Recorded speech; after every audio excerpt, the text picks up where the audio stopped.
আব্বা আব্বা দেহ আমি আমার স্বপ্নের আইফোন কিনে লইছি। তোর ফোন দি কমলা কালারের, অনেক সুন্দর হয়েছে বাবা। তুমি অনেক খুশি হয়েছে আব্বা না? হরে আব্বা, অনেক খুশি হয়েছি। তোর খুশিতেই তো আমার খুশি। তুমি আব্বা এই ব্যাগটা লইয়া বাড়িতে যাও, আমি এই ফোনটা আমার বন্ধুরে এনে দেয় গিয়া।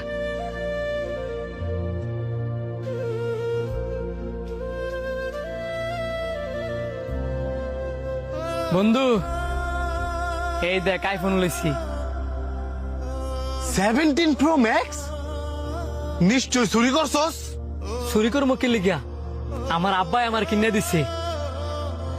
তোর আব্বাই তোর এটা কিনে দিছে? কাকা এত টাকা পাইলো কই?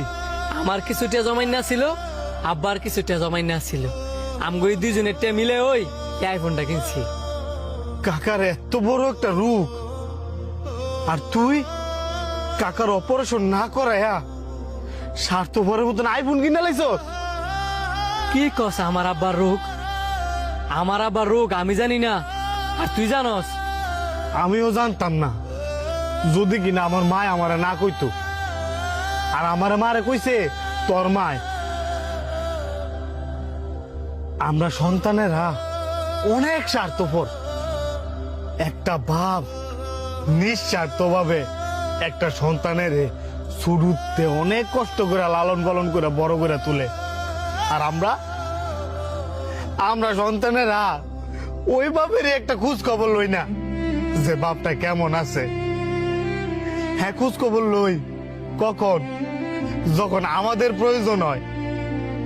এছাড়া বাপের লগে 2 মিনিট সময় না বইয়া 2টা কথা কওয়ার মতো। আমরা সন্তানরা এতটাই ব্যস্ত, একটা বাপের জীবনের শখ আহ্লাদ সবকিছু বিসর্জন দেয় তার সন্তানের লেগে।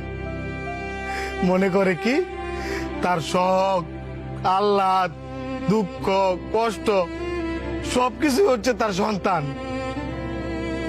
কিন্তু দিন শেষে ওই সন্তানই যখন তার বাপের বুঝতে চায় না, ওই বাপের চাইতে হতভাগা এই পৃথিবীতে আর কেউ নাই।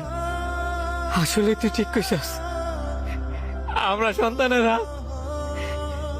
সন্তানেরা বাপের বুঝতাম চাই না। তুই থাক। কাকা দেখেন, আপনি মুরব্বী মানুষ, আমি আপনার লগে খারাপ ব্যবহার করতাম চাই না। আপনি একটা কিস্তি নিছেন, ওই কিস্তি দিয়ে শেষ করছেন না, আবার আরেকটা কিস্তি নিছেন। যে কোনো একটা কিস্তি দিয়ে তো শেষ করবেন। আমার তো অফিসে জবাব দিয়ে করুন লাগে। আমার আর কয়েকটা দিন সময় দাও, আমি কিস্তির টিয়া দিয়ে দিব। আমার শরীরটা বেশি ভালো না তো,